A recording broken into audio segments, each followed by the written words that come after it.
এই রাফু, তুই কি সারাদিন এখানে দাঁড়িয়ে থাকার প্ল্যানিং করছিস নাকি? তাড়াতাড়ি বাইকে উঠে আয়। কথার ডাকে রাফিয়ার হুঁশ ফিরল। কবিরের দিকে তাকিয়ে দেখে এখনো তার ঠোঁটে সে বাঁকা হাসিটা ঝুলছে। এদিকে রাফিয়ার লজ্জায় মরিমরি অবস্থা। সে এখন কিছুতেই কবিরের সাথে একসাথে যেতে পারবে না। তোরা যা, আমি একটু পর আসছি, আমার একটা কাজ আছে। তোর আবার কি কাজ? এতক্ষণ তো বললি না। না, আসলে হঠাৎই কাজটার কথা মনে পড়লো তো তাই। কবির রাফিয়ার ব্যাপারটা বুঝতে পেরে বলল, আসলে তোর বান্ধবী একটা জিনিস দেখতে চেয়েছে, তাই তো না দেখালে নাকি যাবে না। তো দেখা না, সমস্যা কি? না, আসলে আমি বাড়িতে গিয়ে দেখাতে চাইছিলাম, কিন্তু ও যখন রাস্তায় দেখতে যাচ্ছে, সমস্যা নেই, আমি দেখাচ্ছি। বলেই কবির যেই বাইক থেকে নামতে যাবে তখনই রাফিয়া অস্থির হয়ে বলল। না না, আমি কিছু দেখবো না, আমি এখনই বাইকে বসছি। বলে দ্রুত বাইকে উঠে বসল।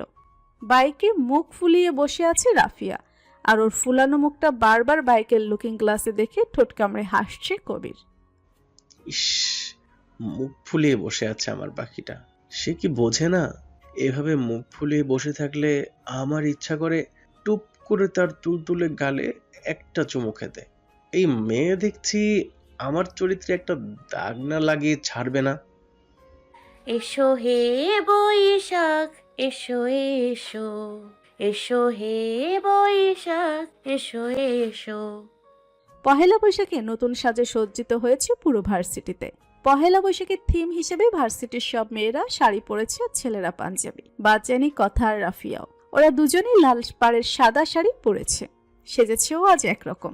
কবিরাজ ওদের ভার্সিটিতে নিয়ে আসেনি, তবে বলে দিয়েছে একটু পরেই ওদের ভার্সিটিতে সে এসে উপস্থিত হবে। চারদিকে অনেক মানুষ, সবাই আজ নতুন সাজে সজ্জিত, কিন্তু কারোরও চোখ দুটো শুধু মাত্র একজনকেই খুঁজে যাচ্ছে। সেই ব্যক্তি যে তার প্রথম ভালোবাসা। কথায় আছে প্রথম ভালোবাসা নাকি যায় না, হয়তো কথাও তাই তাকে আজও ভুলতে পারেনি। সেই মানুষটার সাথে কথা যতই তিক্ত অভিজ্ঞতা থাকুক না কেন, আজও তার হৃদয়ে ওই একজন পুরুষেরই অস্তিত্ব। হঠাৎ কথা চোখে পড়ল ইভান আসছে, একটা লাল পাঞ্জাবি গায়ে। পাঞ্জাবিতে কি স্নিগ্ধ লাগছে ইভানকে। ফর্সা গায়ের রঙের সাথে লাল পাঞ্জাবিটা বেশ মানিয়েছে। এই অবস্থায় কোনো মেয়ে ইভানকে দেখলে ছোটখাটো একটা হার্ট অ্যাটাক হয়ে যেতে বেশি সময় লাগবে না।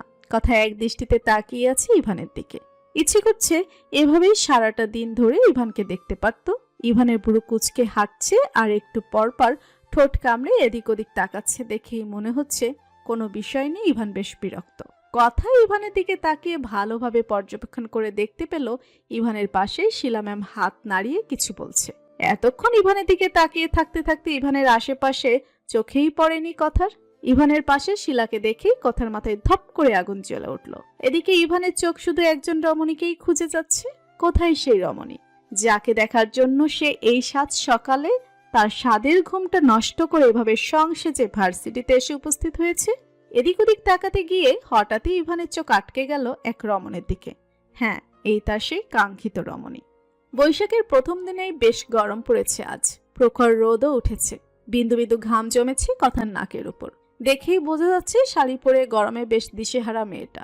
বারবার চুলগুলো হাত খোপা করার চেষ্টা করছে, কিন্তু হাত খোপায় পারদর্শী না হওয়ায় বারবার খোপাটা খুলে চুলগুলো পিঠে ছড়িয়ে পড়ছে। দূর থেকে এক দৃষ্টিতে তাকিয়ে তাকিয়ে নিজের প্রেয়সীকে খুঁটিয়ে খুঁটিয়ে দেখতে ব্যস্ত ইভান। নাক ঘামালে নাকি জামাই অনেক ভালোবাসে। কথারও তো নাক ঘামিয়েছে, তার মানে তাকেও তার জামাই অনেক ভালোবাসবে। হ্যাঁ, বাসে তো, ইভান তো কথাকে অনেক ভালোবাসে। এসব ভাবতে ভাবতেই ঠোঁট কামড়ে হাসছে ইভান। কিন্তু ওর ভাবনার মধ্যেই একটা ছেলে একটা চুলের কাঁটা নিয়ে এগিয়ে গেল কথার দিকে। ব্যাস, আর কি চাই? ইভানের মাথা গরম করার জন্য এইটুকুই যথেষ্ট। কবির একটা চুলের কাঁটা এগিয়ে দিয়ে বলল, এই কাঁটাটা নে, চুলটা বেঁধে নে, গরম কম লাগবে। কথা কবিরের হাত থেকে চুলের কাঁটাটা নিয়ে চুলগুলো মাথার উপরে তুলে বেঁধে নিল, যার দরুন কথার পিঠের কিছুটা অংশ উন্মুক্ত হয়ে গেছে। ইভানের মাথায় আরেক দফায় আগুন জ্বলে উঠল।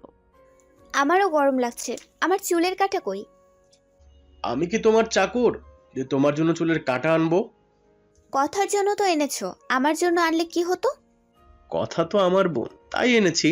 তুমি আমার কে হও যে তোমার জন্য আমার চুলের কথা আনতে হবে? আমিও তো তোমার বোনের মতোই। ব্যাস, হয়ে গেল কবির রেগে বোম।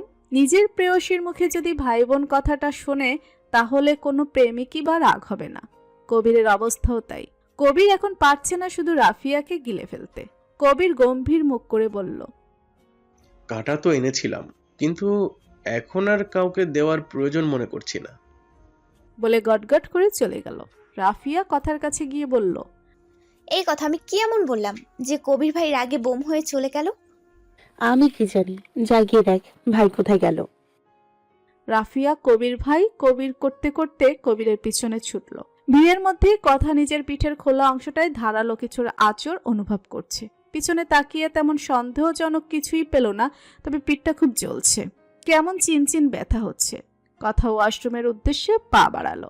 বারান্দা থেকে কথা যাচ্ছিল, হঠাৎ কেউ একজন কথাকে হাত ধরে টেনে একটা অন্ধকার রুমে নিয়ে এলো। কথা লোকটাকে দেখতে পিছনে ফিরবে, কিন্তু তার আগে অনুভব করছে কে একজন কথার পিঠে মলম লাগাচ্ছে। কথার আর বুঝতে বাকি নেই এই লোকটা কে হতে পারে। কথা পিছনে ফিরেই রাগীস্বরে বলল, সমস্যা কি আপনার? এমন কেন করছেন? কি ভেবেছেন আমার পিঠে যে আপনি আঁচড় কেটেছেন আমি বুঝতে পারিনি? ইভান আলতোভাবে কথা চুলগুলো খুলে ছেড়ে দিয়ে পিঠে ছড়িয়ে দিয়ে বলল, তোমাকে আঘাতও আমি করব, আর সেই আঘাতে মলমও আমি লাগাবো। তোমার জীবনের প্রতিটি নিঃশ্বাসের ওপরও শুধু আমার অধিকার। ইভানের কথায় কথা যেন কেঁপে উঠল, কিন্তু সাথে সাথেই কথার চোখের সামনে ভেসে উঠল ভয়ঙ্কর অতীত। কথা ইভানের দিকে 2 কদম দূরে গিয়ে বলল, দেখুন, আপনার সাথে সম্পর্কটা আমার অনেক আগেই শেষ হয়ে গেছে। অনেক হয়েছে, অনেক অনেক সহ্য করেছি আমি। আপনি প্লিজ আমার থেকে দূরে থাকুন। এরপর আগের বারের মতো কিছু হলে আমি সহ্য করতে পারবো না। আগেরবার অনেক কষ্টে নিজেকে সামলে নিয়েছি, এবার আর সামলাতে পারবো না। এমনিতেই ইভানের মেজাজটা বিগড়ে ছিল, তার উপর কথার কথায় মেজাজটা বিগড়ে চরম আকার ধারণ করেছে। ইভান কথার কোমরটা চেপে ধরে নিজের কাছে নিয়ে এসে বলল, কি বললে তুমি? তোমার থেকে দূরে থাকবো? দূরে থাকার জন্য কাছে এসেছি নাকি? এত বছর ধরে আমাকে কষ্ট দিয়ে তোমার শান্তি হয়নি নাকি? ছেলেটাকে ইভানের কথা শুনে কথা বুড়ো কুচকে ইভানের দিকে তাকালো। কথা বলল, কোন ছেলেটা? এখনো বুঝতে পারছো না কোন ছেলেটা? আর স্বামী রেখে বাইরে অন্য ছেলেদের সাথে এভাবে রং তামাশা করে বেড়ালে স্বামীকে তো দূরে থাকতেই বলবে। ইভানের সব কথা কথার মাথার উপর দিয়ে যাচ্ছে। ওকে আবার কখন কোন ছেলের সাথে দেখলো ইভান? কবির তো এই ঘটনার পর কথাকে সবসময় ছেলেদের থেকে দূরে দূরে রাখে, কোনো ছেলেদের সাথেই মিশতে দিল না। তাহলে কার কথা বলছেন বলুন তো? সবকিছু আমার মাথার উপর দিয়ে যাচ্ছে। ইভান দাঁতে দাঁত চেপে হাতের চুলের কাঁটাটা দেখিয়ে বলল, এই কাঁটাটা যে ছেলেটা দিল। ইভানের কথা শুনে কথা হাসবে নাকি কাঁদবে বুঝতে পারছে না। এই কাঁটাটা দিয়েছে ওর ভাই কবির ওকে। কথা বেশ ভালোভাবে বুঝতে পারছে ইভান কবিরকে নিয়ে কথাকে ভুল বুঝছে, কিন্তু কথা ইভানের ভুল ভাঙাবে না। কেন ভাঙাবে? উনি যখন শিলা ম্যামের সাথে হেঁটে হেঁটে যাচ্ছিল তখন কি কথা কিছু বলেছে? তার উপর এই কয়দিন যে ভয়ানক ব্যবহার করেছে কথার সাথে। কথা বলছো না কেন? ছেলেটাকে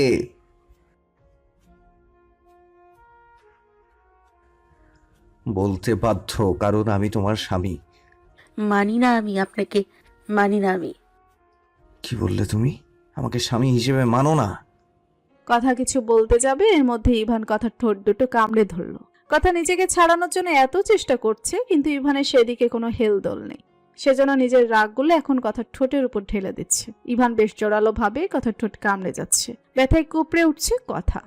ইভান বেশ জোরালো ভাবে কথার ঠোঁট কামড়ে যাচ্ছে। ইভান এত জোরে কথার ঠোঁট কামড়ে নিচ্ছে যে কথার ঠোঁট কেটে রক্ত বের হয়েছে। কথার ঠোঁটে রক্তের অস্তিত্ব পেয়ে ইভান কথাকে ছেড়ে দিল। তোমার ব্যথার কারণও হব আমি, আর তোমার ব্যথা প্রশমনও আমিই করব, কিন্তু তোমাকে কখনো আমার থেকে দূরে যেতে দেব না। তুমি বিহীন এই আমি নামক মানুষটা যে বেঁচে থাকাটাই অসম্ভব। তুমি শুধু আমার, শুধুই আমার। কখনো কল্পনাতেও আমাকে ছেড়ে যাওয়ার কথা ভাববে না, তাহলে আমার থেকে খারাপ আর কেউ হবে না। কাঁটাটা দিন না ভাইয়া, খুব গরম লাগছে। কবির দাঁতে দাঁত চেপে বলল, আমি তোমার কোন জন্মের ভাইয়া লাগি? কেন এই জন্মের? তাহলে এই জন্মে কাঁটাটা পাওয়ার চিন্তাও ভুলে যাও। দিন না, সত্যি খুব গরম লাগছে আজ। কবির রাফিয়ার দিকে তাকিয়ে দেখে সত্যি মেয়েটা গরমে আশফাস করছে। গরমে রাফিয়ার গোলুমলু গালটা লাল হয়ে গেছে। কবির গম্ভীর মুখ নিয়ে রাফিয়ার চুলগুলো ধরে হাতের কাঁটাটা দিয়ে চুলগুলো বাঁধার চেষ্টা চালাচ্ছে। নিজের চুলে কবিরের স্পর্শ পেয়ে রাফিয়া বারবার কেঁপে কেঁপে উঠছে। হার্টবিটটা অসম্ভব পরিমাণে বেড়ে গেছে। মনে হচ্ছে কলিজাটা এখনই লাফিয়ে বেরিয়ে যাবে। কিছু বলতেও পারছে না, নড়তেও পারছে না। দীর্ঘ 10 মিনিট রাফিয়া চুলের সাথে যুদ্ধ চালিয়ে ব্যর্থ হয়ে অসহায় মুখ নিয়ে তাকিয়ে আছে রাফিয়ার দিকে। মেয়েদের চুল বাঁধা যে এত কঠিন কাজ আগে জানলে এই চেষ্টা কবির চালাতোই না।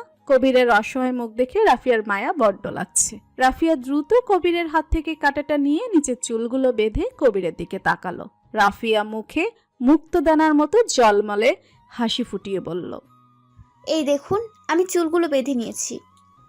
কবির রাফিয়ার কথার কোনো উত্তর না দিয়ে গটগট করে চলে গেল। রাফিয়া ভ্যাবলার মতো কবিরের দিকে তাকিয়ে আছে। তবে কবিরের যাওয়ার সময় তার ঠোঁটের কোণের প্রশান্তির হাসিটা চোখ এড়ায়নি রাফিয়ার। কেটে গেছে কয়েকটা দিন। এই কদিনে ইভান আর তেমন কোনো খারাপ ব্যবহার করেনি, কথার সাথে আবার ভালো ব্যবহারও করেনি।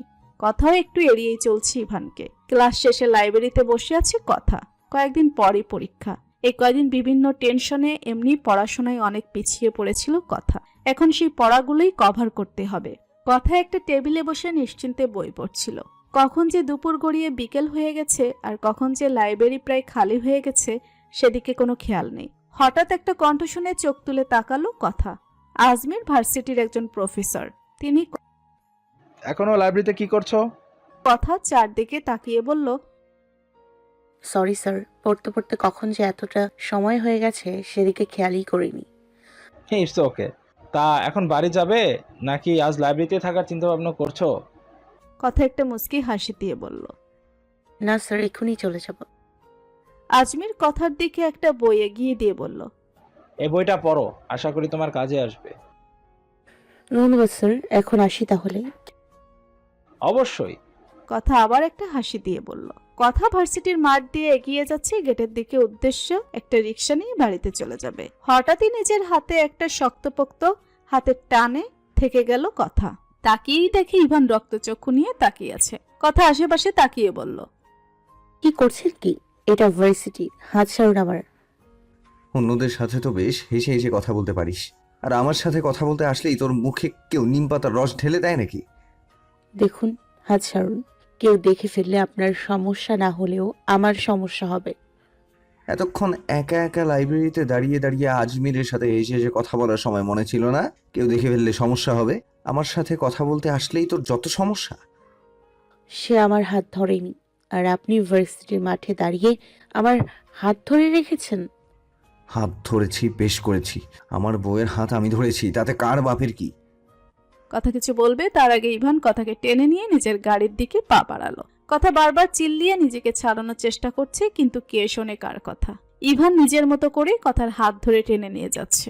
গাড়ির সামনে এসেই হঠাৎ থমকে গেল দুজনেই, কারণ ওদের সামনে দাঁড়িয়ে আছে পারভিন বেগম। এত বছরও পারভিন বেগমকে দেখে চিনতে একটুও কষ্ট হয়নি কথার। মানুষটা যেন সেই 7 বছর আগের মতোই আছে, বয়সটা একটুও বাড়েনি। পারভিন বেগম ইভানের খোঁজে ভার্সিটিতে এসেছিল। হাজার হলেও মা তো, একটা মাত্র ছেলে তার। 7 বছর পর দেশে ফিরেছিল, কিন্তু 2টা ঘন্টাও সে বাড়িতে থাকেনি। বাড়ি থেকে বেরিয়ে এসেছিল আর বাড়ি ফেরেনি। কথা আর ইভানকে দেখে পারভিন বেগম এগিয়ে গিয়ে বলল, তুমি কথা, বাহ, বেশ বড় হয়ে গেছো, দেখতেও মাশাআল্লাহ। কথা কোনো উত্তর দিচ্ছে না। আসলে এই মানুষগুলোর সাথে কথা বাড়ানোর কোনো ইচ্ছে নেই ওর। এরা শুধু নামেই মানুষ, ভিতরটা টাকার অহংকারে পশুতে পরিণত হয়েছে। একদিন এদের জন্যই জীবনের চরম অপমানিত হতে হয়েছিল কথাকে। আপনি এখানে মিসেস চৌধুরী? কথা ইভাকে ইভানের হাত ছাড়িয়ে চলে যেতে নিলে পারভিন বেগম বলল, দাঁড়াও কথা, জানি তুমি আমাদের উপর রেগে আছো। তোমার রাগ কথাটাও স্বাভাবিক। তোমার জীবনের প্রতিটা ক্ষতির জন্য হয়তো আমরাই দায়ী, কিন্তু বিশ্বাস করো, এতে ইভানের কোনো দোষ নেই। তুমি হয়তো ওকে ভুল বুঝছো। এবার আর কথা চুপ থাকতে পারল না। ও কিসের ভুল বুঝছে? ইভান যা করেছে সবটাই ওর চোখের সামনে ছিল, তাহলে ভুল বোঝাবুঝি কখন হলো? আমি কোনো ভুল বুঝিনি, ঠিকই বুঝেছি। আপনার ছেলে সেদিন আমাকে ঠকিয়েছিল, ধোঁকা দিয়ে ফেলে চলে গিয়েছিল। মানে কি সব বলছো? আমি কখন ধোকা দিলাম? আজ সব বলবো আমি। আমি কথাকে অনেক খুঁজেছি সবটা বলার জন্য, কিন্তু ওকে পাইনি। তোকেও অনেকবার কথাগুলো বলার চেষ্টা করেছি, কিন্তু তুইও তো আমার কোনো কথা শোনার জন্যই প্রস্তুত ছিলি না। আজ সবটা ক্লিয়ার করতে চাই, তাতে যদি আমাদের পাপের পাল্লাটা একটু হালকা হয়। তারপর পারভিন বেগম ইভান আর কথা অতীতের স্মৃতিতে ডুব দিল। নামকরা রাজনৈতিক নেতা ইলিয়াস চৌধুরীর একমাত্র ছেলে মাসুদ আল ইভান। পড়াশোনার প্রতি তার মনোযোগ কোনো কালেই ছিল না। সারাদিন বন্ধু বান্ধবদের সাথে হই হই রই রই করা ছিল তার নিত্যদিনের কাজ। কিন্তু বাবার কারণে পড়ালেখা ছাড়তেও পারছে না। না চাইতেও সে পড়াশোনা নামক ঝামেলার সাথে ওতপ্রোতভাবে জড়িত। সবে কৈশোর থেকে 18 বছরে পদার্পণ করেছে ইভান। কলেজের ইন্টার সেকেন্ড ইয়ারে পড়ে। ওদের কলেজটা ছিল school and college. Ilias Chowdhury এমনি ছেলেকে যতই ছাড় দিত না কেন, পড়ালেখা নিয়ে কোনো ছাড় দিত না। আর তার ছেলে কোনোভাবে পড়ালেখার সাথে ব্রেকআপ করতে পারলেই হলো। ইভান বেশ হাস্য উজ্জ্বল, হই হই করে করে বেড়ানো স্বভাবের। ইভান যে স্কুল অ্যান্ড কলেজে পড়তো, সেই স্কুল অ্যান্ড কলেজেরই 9ম শ্রেণীর ছাত্রী ছিল কথা। ক্লাসের বাইরে বই মাথায় নিয়ে কান ধরে এক সিরিয়ালে দাঁড়িয়েছিল 5টা ছেলে।